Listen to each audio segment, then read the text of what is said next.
எல்லாருக்கும் வணக்கம். இது அதிமதுரம் அப்படிங்கிற ஒரு மூலிகை பொருள். இதுக்கு இன்னொரு பேர், அதாவது தமிழில் என்ன சொல்கிறாங்க அப்படின்னா இனிப்பு வேர் அப்படின்னு. ஏன்னா இதை வாயில் வச்சு சுவைச்சோம் அப்படின்னா நல்லா இனிப்பான ஒரு சாறு வரும். அந்த அளவுக்கு ஒரு இனிப்புத்தன்மை அதில் இருக்குது. இதில் இருக்கக்கூடிய அந்த இனிப்பு தன்மை உள்ள அந்த கெமிக்கலுக்கு பேர் என்ன அப்படின்னா கிளைசரிசின் அப்படின்றது. நம்ம சீனியில் இருக்கக்கூடிய குளுக்கோஸ் மாதிரி இதில் இருக்கக்கூடிய ஒரு கெமிக்கல். இந்த கெமிக்கல் சாதாரணமாக சீனியில் இருக்கக்கூடிய இனிப்புத்தன்மையை விட, அந்த தித்திப்பை விட 60 மடங்கு ஸ்ட்ராங்கானது. நம்ம கரும்புச்சாறு எடுத்து சீனி எடுத்து பயன்படுத்துகிற மாதிரி வெளிநாடுகளில் ஒரு சில நாடுகளில் இந்த அதிமதுரத்துலேருந்து சாறு எடுத்து அதை சீனிக்கு பதிலாக பயன்படுத்துகிறாங்க. இந்த அதிமதுரத்தினுடைய தாவரவியல் பேரே கிளைசரிசா கிளாப்ரா தான். இந்த மாதிரியா இந்த அதிமதுரம் இருக்குது. சரி, இப்போ இது எதுக்கு அதாவது என்ன மாதிரியான மருத்துவ தன்மைகளுக்கு, மருத்துவ காரணங்களுக்காக பயன்படுத்துகிறாங்க அப்படின்னா, பொதுவாக இதை முகத்தில் பூசி குளிக்கிறதுக்கு, கையில் காலில் தேய்ச்சி குளிக்கிறதுக்கு பயன்படுத்துகிறாங்க. அது போக இது சிறுகுடல் பெருங்குடலில் இருக்கக்கூடிய சின்ன சின்ன பூச்சிகளை கொல்லக்கூடிய தன்மை கொண்டது. அது போக இது உடலுடைய சூட்டை குறைக்கக்கூடிய தன்மை இருக்குது. அதுபோக உடலில் இந்த நெஞ்சு கோலை இந்த மாதிரியாக இருக்கக்கூடிய சளியை எடுக்கக்கூடிய தன்மை இருக்குது. இதெல்லாம் சின்ன சின்ன மருத்துவ குணங்கள். இது போக முக்கியமானது என்ன அப்படின்னா, வயிற்றில் இருக்க புண்ணு, குடலில் இருக்கக்கூடிய புண்ணு, அதாவது அல்சர் சம்பந்தமான எல்லா புண்ணுகளையும் குணப்படுத்தக்கூடியது. அதுதான் அதிமதுரத்தினுடைய முக்கியமான குணமே. எந்த மாதிரியான அல்சர் இருந்தாலும் அதிமதுரம் பொடியை நீங்கள் வெறுமனே தண்ணியில் கலக்கி குடிச்சுக்கிட்டே வந்தீங்க அப்படின்னா, ஒரு 60 நாள் ரெகுலராக பண்ணீங்க அப்படின்னா அது சரியாயிடும்.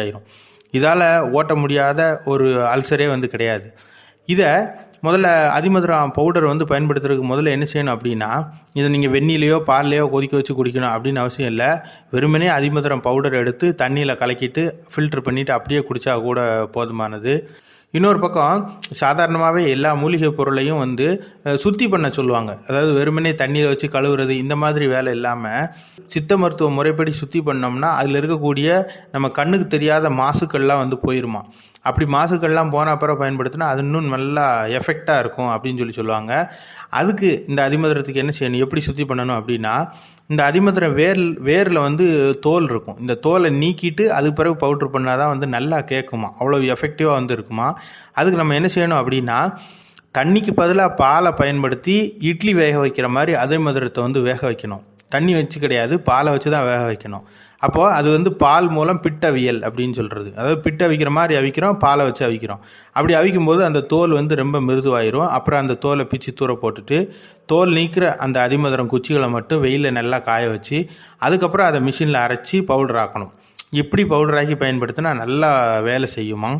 அப்படி இல்லாமல் சும்மா வெறுமனே அதிமதுரத்தை தண்ணியில் நல்லா கழுவிட்டு மண் இல்லாமல் அரைச்சி நம்ம யூஸ் பண்ணாலும் யூஸ் பண்ணலாம். 100க்கு 90 பேர் இந்த சுற்றிலாம் பண்ணுறது இல்லை, சுற்றி பண்ணாமலே தான் யூஸ் பண்ணுறாங்க.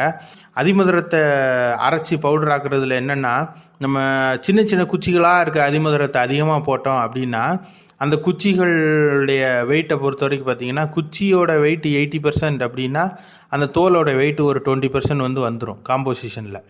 இதே நேரம் பெரிய பெரிய குச்சிகளை போட்டு நம்ம அரைச்சிக்கிறோம் அப்படின்னா அதில் எப்படி இருக்கும் அப்படின்னா, குச்சியோட வெயிட்டில் உள்ளே இருக்கக்கூடிய ஒழுங்கான குச்சி தான் அதிகமான வெயிட் இருக்கும். தோலோட வெயிட் ரொம்ப குறையாக இருக்கும், 95க்கு 5 அந்த மாதிரி.